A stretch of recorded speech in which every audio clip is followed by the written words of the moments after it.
Over the past several months, we've been moving through a strong Aries momentum, rapid initiations, and a collective push towards action and acceleration.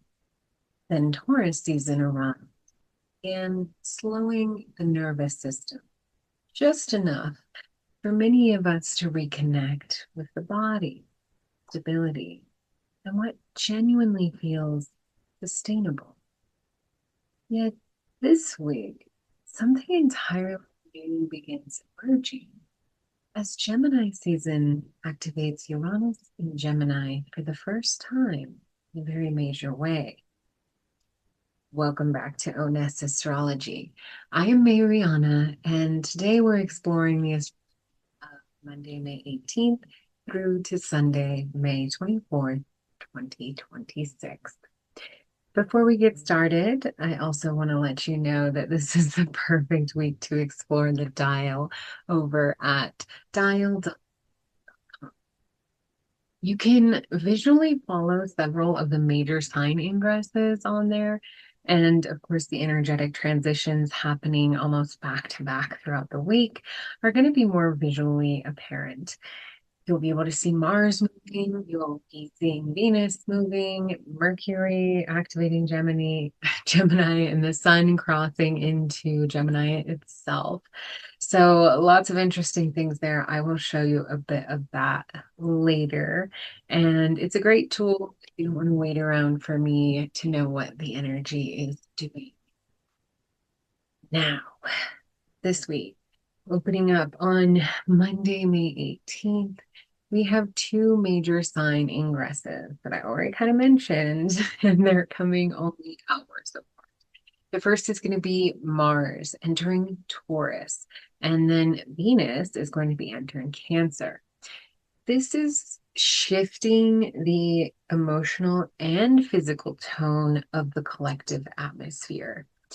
Mars has spent recent months through Aries, where energy tends to feel fast, instinctive, reactive, and highly mobilized. As Mars enters Taurus, however, the pace really begins slowing into something more deliberate and embodied. Taurus prefers consistency over urgency. It wants sustainable action rather than constant acceleration. Now, again, nearly at the same time, we see Venus entering Cancer, and this is going to be deepening emotional sensitivity, increasing the desire for comfort, familiarity, safety, and meaningful connection. Venus in Cancer often redirects our attention toward home life, emotional nourishment, family dynamics, and nervous system. So together, all of these ingresses kind of create a softer and more grounded emotional field just immediately as we start the week. And this is great because it's happening beneath the rapid intellectual movement, and that's kind of developing elsewhere in this current chart. So yeah, we'll see a bit of that too. On Tuesday, May 19th, this is one of the busiest Mercury days we've experienced in quite a while. Mercury is in Gemini, it's happy there, it rules that sign, and it is forming a sextile with Neptune in Aries early in the morning on Tuesday. So this is also going to be followed with a trine from Pluto in Aquarius later on in that evening. And it's squaring the true node in Pisces in between. So it's creating a kind of fascinating combination of intuition, inspiration, information overload, maybe, but also deeper collective realization unfolding almost simultaneously. Mercury in Gemini already moves quickly. So thoughts are accelerating, conversations are multiplying, information is spreading rapidly under this energy. The sextile to Neptune is adding imagination, instinct, visionary thinking, and charging the atmosphere with all of this.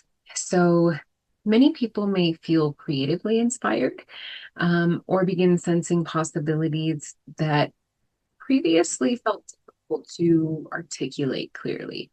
So that's going to be an interesting day.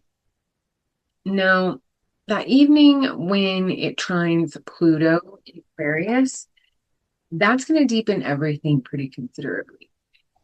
Pluto reveals underlying systems, motivations, and structural truths beneath these surface level information chunks. So, conversations this week may carry unusual significance, especially around technology, communication systems, media, education, transportation, artificial intelligence, and the evolving collective relationship with information itself.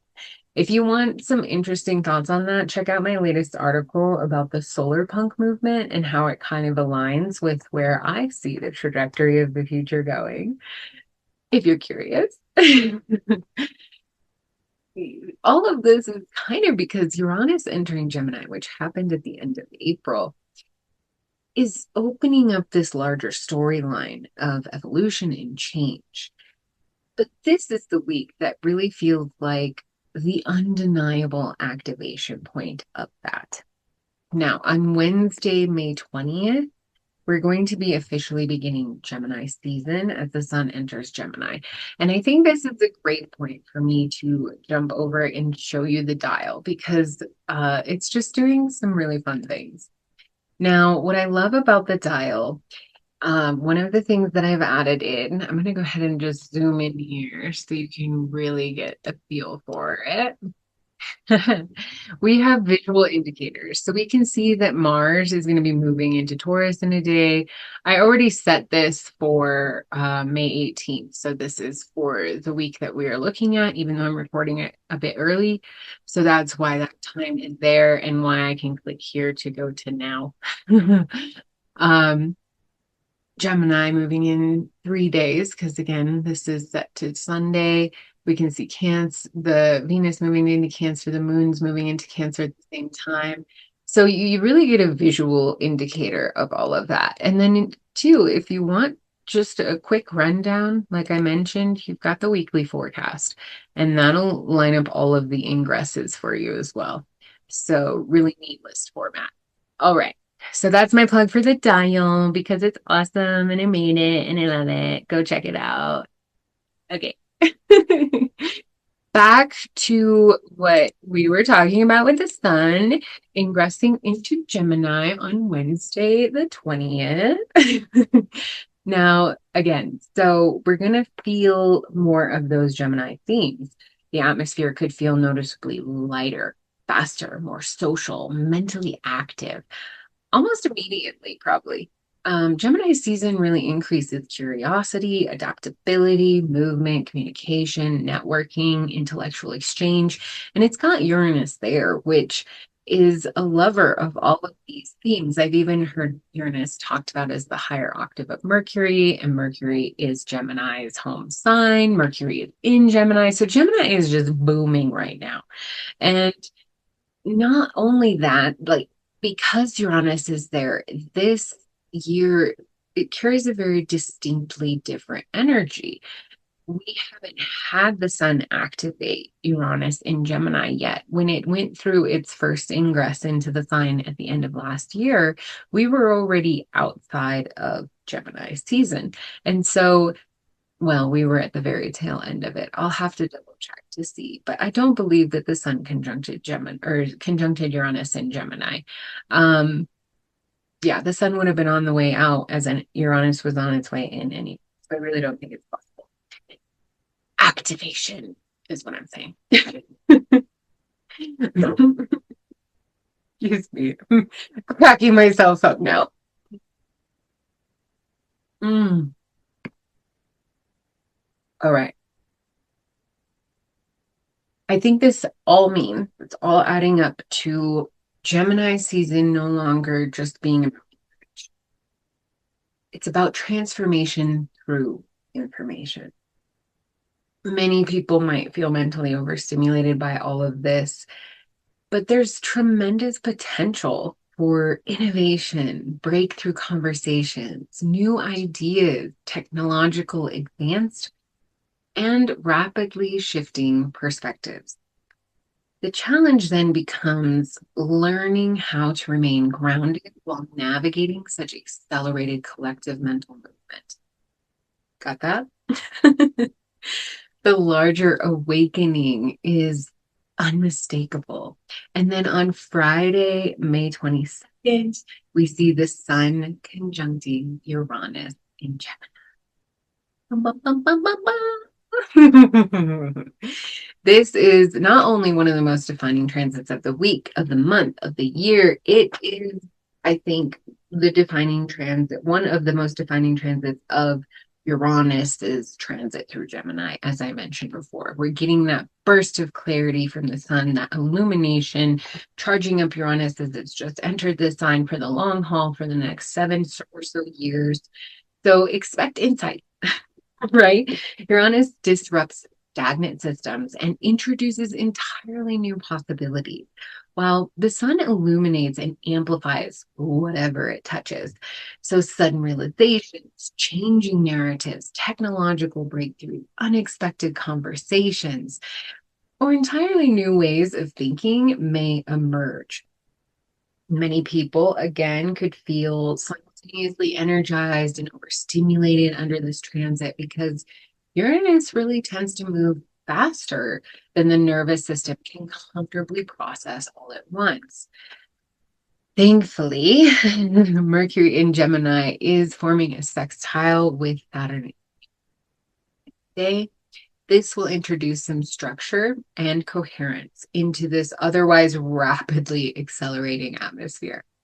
Saturn helps organize ideas into tangible direction rather than allowing them to scatter endlessly. The week then concludes with two softer but also important influences.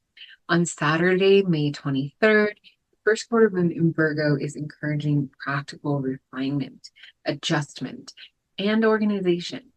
Virgo helps sort through complexity by focusing on what is immediately useful, actionable, and supportive for daily life. Then on Sunday, May 24th, we're wrapping up the weekend with the sun in Gemini sextiling Neptune in Aries. We've seen both these players a lot this week. So they're coming in with this final burst to add a bit an imaginative, reflective, and visionary tone to the end of the week. Overall, though, this week really behaves as an opportunity to kind of shift between worlds, between what we're leaving behind and what it is that we're trying to bring in. The grounding work of Taurus season, it remains incredibly important, especially because the collective atmosphere is beginning to accelerate so quickly through Gemini and the Uranus activations. So the more grounded the nervous system becomes physically and emotionally right now, the easier it's going to become to navigate rapid intellectual and technological change without falling into fear or fragmentation. Thank you. That is what I have for you for this week. And I appreciate you spending this time with me here on Ona Astrology. Again, I'd love to have you explore the dial and follow these transit visually or in whatever way is helpful to you. That's at dial.onathens.com. And then you can also find more astrology forecast articles, resources, seasonal guidance, get plugged into the products at onathens.com itself. So that's ONESCENCE.com. And that will be in the description below as well. Until next time, please take care of yourself. Stay grounded. I will see you in the next forecast. Take care. Blessed be.